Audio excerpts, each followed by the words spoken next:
Can you give me at least 2 definitions of electronics engineering? Then another young sister of yours or young brother of yours, then will ask you, okay, you are learning electronics engineering.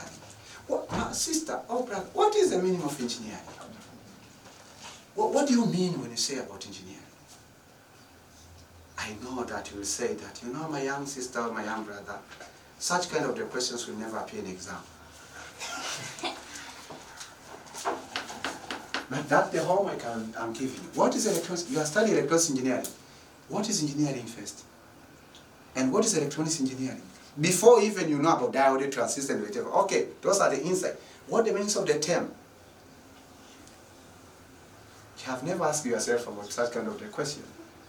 And then I want to understand transistors. Why even the meaning of electronics engineering? It's a little bit challenge. Okay? Because once you'll be learning about transistor, you will not bother yourself about what the meanings of transistor. You'll be bothering, how can I use a transistor? Are we together? And there's a difference for somebody who knows what the meanings of transistor and how to use a transistor, and somebody who knows only how to use a transistor. Because the person who know or will be struggling on how to use a transistor, whenever he wants to use a transistor beyond, or whenever he encounters problems that need to use a transistor beyond of what he knows, he will never make it. Sababu hajui, kwa sababu ile tafsiri ya kitu inakupa maana ya hiyo kitu. Ikishakupa maana hiyo kitu, ukiwa na tatizo unapokuwa nawaza hapa nitumie kitu gani? Sasa kwani hapa nataka kufanyaje? Hapa nataka kulimit current. Kwa nini maana resistor? Resistor ni kifaa cha electronics kinachoweza kupunguza umeme. Hapa lazima nitahitaji resistor.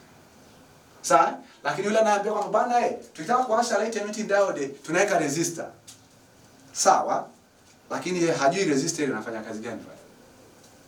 Anaweza kujua kama ina limit akasema kumbe resistor kazi yake kulimit to current. Kumbe resistor ina kazi 7 kwenye electronic circuit. Are we together? Yes. Yeah, so you have to think. So the second content that we are going to cover, which is chapter 2, I will teach you about practical. Chapter 2 of this module. I'm about to finish this session, so you should not worry about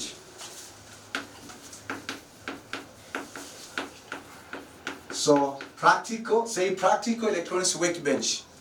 I don't have non-living things in this class. I have living things. Again, remember that why I'm asking you to pronounce. Whenever you pronounce, you are writing in your mind. Because today, once you go back, then it will be asked you by your parents, what did you learn? Then you don't know any vocabulary that you have learned in the class. You know that father, I didn't repeat them. I wrote them on the copybook. Right? So whenever, this is the style. I will be another thing which I want to tell you that I will teach you techniques I used to learn myself about electronics engineering. For me, the knowledge I have right now, more than 75% I learned it informal. Informal manake sina cheti cha hicho nilivyojifunza kama nipatiwa cheti, ndio maana informal. Formal kuna cheti. Sitaelewana. Kwa nacho kijua 25% ndio ambacho kile vimenipatia vyeti labda cheti. Lakini 75% ninachojua kwa kipindi hiki nimejifunza mwenyewe. Na kuna mbinu ambazo ninazo zinazonisaidia siku hadi siku na sichoki. Kwa hiyo kwenye hii program nitajitahidi pia kukupa hizo mbinu. Na hizo zinaweza kukusaidia mbinu 2, mbinu 3 ukasonga mbele. Sawa? Na mbinu moja wapo ni kutamka. Yaani kutana na neno diode. Naweza katamka nikarudia ninajiandika. Sio tu kwamba maana yake unakuta kuna kifaa fulani hata jina hujui. Kwa sababu gani? Kichwa chako kina mambo mengi. Hata kama ukutana kwa mfano ulivyokuwa unasoma historia, ukakutana na jina la Kinjekitile Ngwale. Si unajua Kinjekitile ile kutamka ilikuwa shida. Lakini kwa sababu liko kwenye mtihani unalitamka Kinjekiti mpaka linaingia. Alafu likiingia mpaka leo hii umemaliza huko level lakini bado unakumbuka. Alafu ya kukumbuka kesho haviingii. Ila Kinjekitile Ngwale kwa sababu ya shughuli ile. Au mwene mutapa.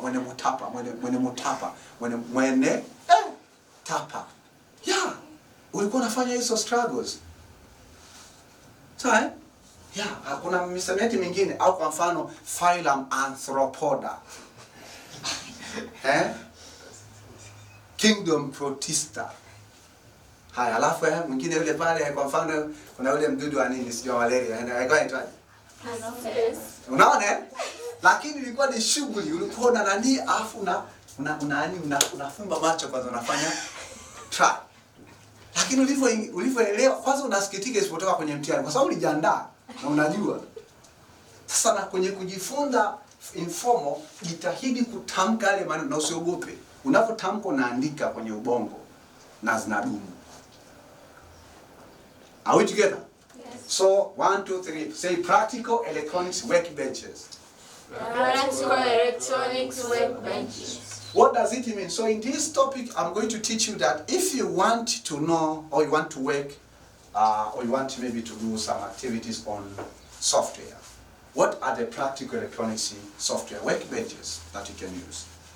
And workbenches manake mahali unapoweza kufanyia kazi zako za electronics. Kwa mfano hili ni benches, ndio?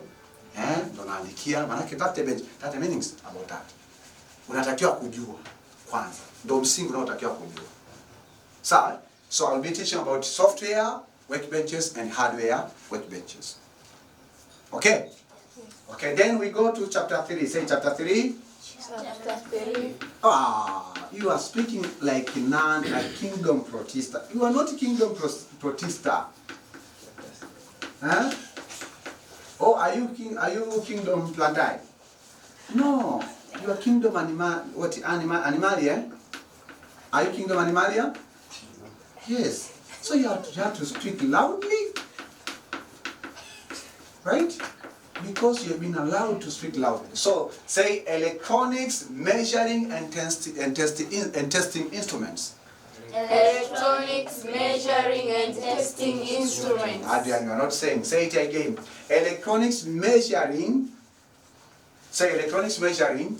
Electronics, measuring and testing instruments. And testing instruments. Manake hapa nitafundisha vifaa vya kupimia na vifaa vya kujaribia. Sawa? Are we together? Yes. Yeah, kwa sababu tunahitaji. Then chapter 4, we have number of workshops. Chapter 4, I will teach you now about the topic, I call it the beauty of resistors. The beauty of resistors. You'll be learning resistors in a different style in this model. The beauty of resistors. Then the next chapter, which is chapter 5, I will teach you about the beauty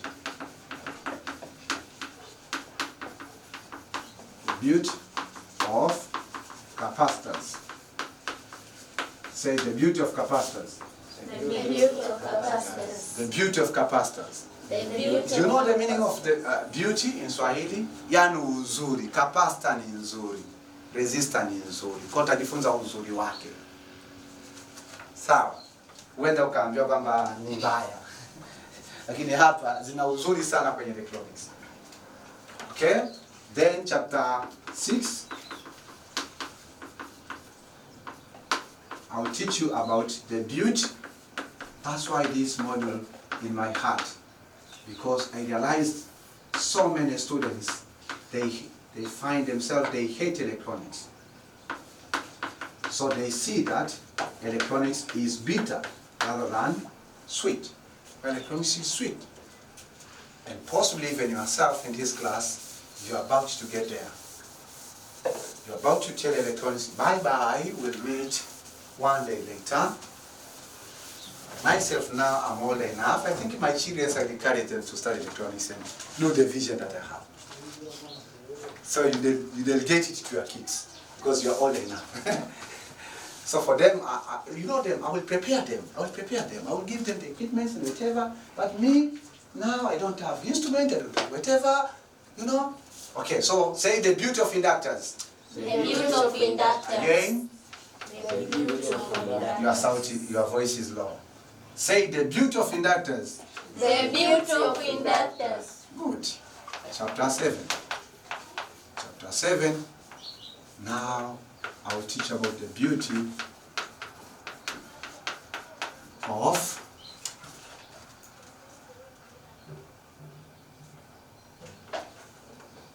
of diodes. So all of this now will be focusing on active components.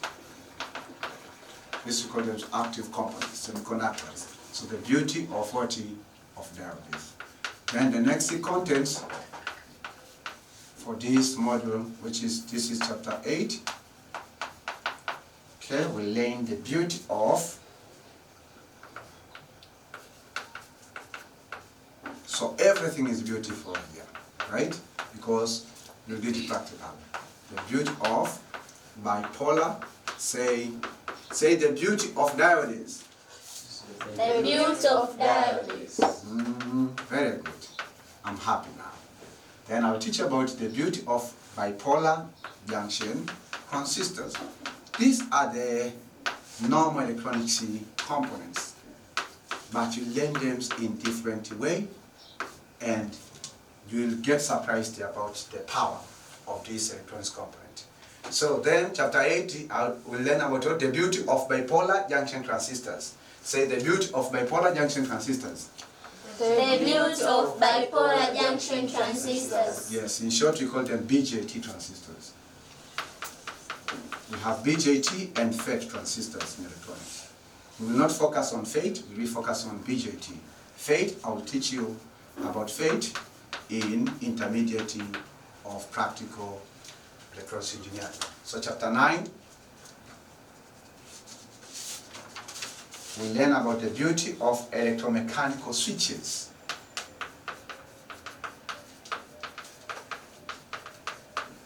The beauty of, say, electromechanical. Say electromechanical. Electromechanical. Very good electromechanical switches. Except Adrian. Adrian is letting me down. Say the beauty of electromechanical switches. The beauty of electromechanical switches. I'm very happy. So electromechanical, so electro, this is the combination of two words. Stop writing, combination of two words. Electric, mechanical. Electromechanical, this is the combination of two words. Electrical, mechanical. So when you say that electromechanical switches, when we say we have two types of switches in electronics, mechanical switches and electromechanical switches. Mechanical switches is, for example, that this switch of the socket. So I have to apply external force, right? Like this. This is his mechanical switches. But electromechanical switches, it is turned on and off by using electric signal. There is no manual operations or manual interaction. Okay? So we are going to learn about them. They are very important in electronic system, and you will be using them frequently. Are we together? Yes. The beauty of what? Electromechanical switches. It means these are the switches, but intelligent switches. And I want to tell you that the smartphone you have, or the iPhone that you have, it contains billions of electromechanical switches. Billions of electromechanical switches. Why? Because, for example, if you want to write maybe letter O, to write letter O from any electronic device, let's say keypad or keyboard, right? Then here you are accessing 8 switches, 8 electromechanical switches, right? If you want to write N, for my student Nance, maybe the first letter, to write N, either in smartphone, in iPad, in computer, in televisions, or whatever, whenever that you can have access to write the input, right? Then here you are accessing 8 electromechanical switches. And you are turning them off and on. And that's what we mean about binary number. So for example, you can find, maybe the binary number, just I'm writing like an example. How many? 1, 2, 3, 4, 5, 6, 7, maybe like this. So these are the 8 electromechanical switches. Right? So this one is on, this is off, for example. This is off, this is on, this is off, this is on, this is off, and this is on. But these are not controlled mechanically. They are controlled electrically. Hello, are we together? Yes. Yeah. So that's the idea. It's very interesting. Okay? And then we will be having chapter, I'm about to finish this session, so you should not worry, chapter 10.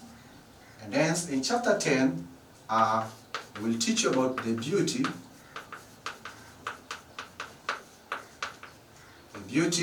of transducers. Transducers. Say transducers. Transducers. Have you ever heard about transducers? Yes. What it means of transducer? What is transducer? Or you forgot? Or because you have never asked the exam? Huh? Electrical sound. What is the meaning of transducer? It's Huh? a device that converts Is a device that conveys electrical energy to sound. electrical energy to sound. What you try, but you have only defined a transducer that we call the microphone transducer. Microphone transducer is a device that conveys what sound signal. No, you have defined about speaker transducer. So the speaker conveys what electrical signal into sound, right? Yeah, but what the transducers? We have so many types of transducers in the world. What the means of transducer? And you remember, you learned in the 9th topic of Physics Form 1, the topic that called the work, energy, and power. And there you learned the principle or the law that we called it that the principle of energy conversion. Energy cannot be created nor destroyed, but it can be transformed from one form to another form. Then you forgot it there. From that principle, that's how we build the transducers. Is it a principle or law? Law of energy conversion. It is law, right? From that law, ndio tukatengeneza inaitwa transducers. Transducers ni kitu chochote kinachobadilisha nishati kutoka kwenye mfumo mmoja kwenda kwenye mfumo mwingine. Ni kifaa chochote kinachobadilisha nini? Nishati kutoka kwenye mfumo mmoja kwenda kwenye mfumo mwingine. Na ile law inasema, ile sheria inasemaje? Manake nishati haiwezi kuundwa, si ndio? Wala kuharibiwa, lakini inaweza ikabadilishwa kutoka katika mfumo mmoja kwenda katika mfumo mwingine. Kwa mfano transducer ni microphone. Mfano transducer ni camera. Mfano transducer ni taa. Mfano transducer ni feni. Mfano transducer ni motor. Mfano transducer ni generator. Mfano transducer, okay, transformer hapana. Sawa. Kwa unaona ni kwamba vitu unavyo kila siku, lakini sasa ndio hivyo changamoto. Haya, mfano transducer ni saa. Saa ina convert nini? Form gani haina iko katika form nyingine hivi. Mfano transducer ni microphone. Sawa? Haibu endelea kutaja. Mfano wa transducer nyingine hata kompyuta pia. Mfano transducer nyingine scanner. Mfano transducer nyingine printer. Hapana, dawa ni jamani iko convert energy. Dawa sina convert electric maana yake AC kwenda DC. Ile ni form ile ni bad electrical energy. Tunaposema kwamba from one form of energy to another form, yani from either sound to mechanical or mechanical to electrical. Sio mechanical to mechanical. Chemical to electrical. Chemical to electrical. Mfano battery, transducer. Jamani, battery. Transducer ina convert chemical energy kwa nini? Electrical energy. Lakini unaweza kuuliza kwenye mtihani ukaangalizia hilo swali, ukaangalizia nini maana. Kwa sababu hujaelewa. Sio kama hujui, hujaelewa. Labda imetoka kwenye homework au kwenye assignment ukajibu, basi ukakusanya na kilichokuwa umekisoma pia. So chapter 11 I'll teach you about basics of what or the build. So everything that you'll be learning in this module is the build, right? The build of basics of telecommunication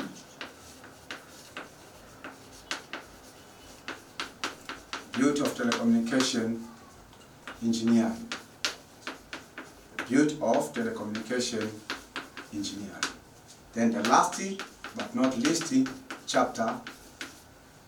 So I'll be teaching the basics of telecommunication engineering, which actually at once I will teach you about those basics, you have to remember it for the rest that you'll be learning about telecommunication engineering.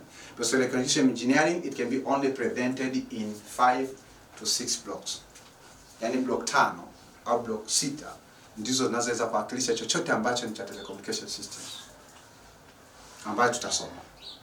Sawa? Yeah, yani kuna vingine vita nini internet kitu gani, lakini wewe ukiwa na hiyo picha tu, kila telecommunication system utakayokutana nayo utaifikiria kuivunja katika hizo blocks 5. Utaelewa hapa kumbe na deal na kati gani. Sawa? Hapa na deal na transmitter au hapa na deal na receiver. Hapa na deal na medium au hapa na deal na noise. Hapa na deal na information au hapa na deal na labda information ambayo may be received. Sawa? Yeah, kwa hiyo unakuta umejifunza demodulation na umejifunza modulation. Fine. Lakini je, hizo demodulation na modulation zinatokea wapi? Sababu hiyo ni sehemu ya kitu ambacho kiko ndani. Okay? Then chapter 12. Yes, you have a question? Chapter 11, not chapter 7. This one, eh? Thank you. Thank you for your correction. Chapter 11. Then chapter 12, the last one, I'll be teaching you how you can solve, how can you use this knowledge to solve solving what small scale electronics, real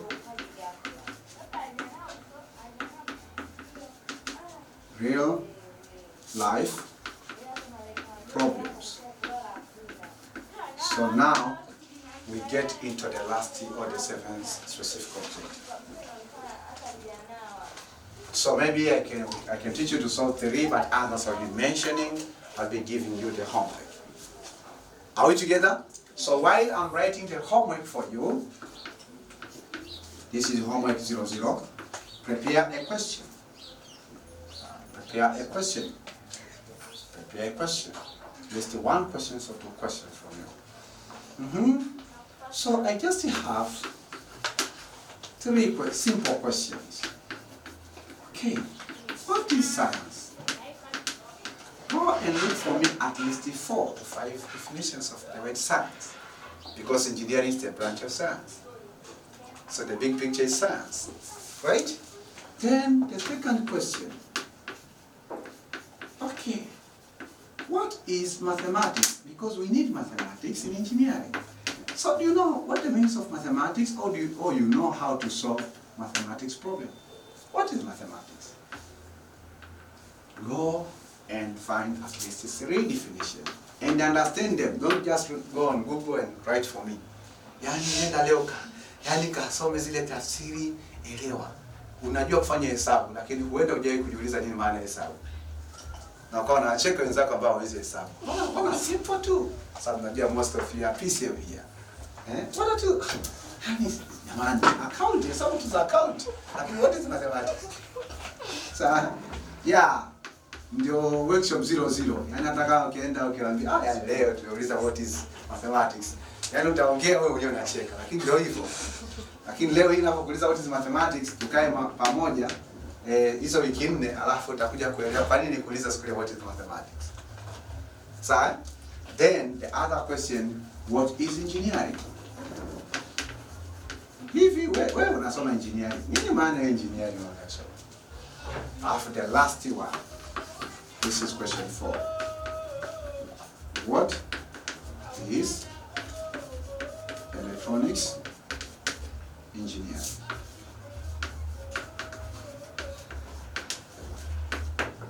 What is electronics engineering? Make sure that you do the homework for the online students. You have to submit in the comment sections about your answers.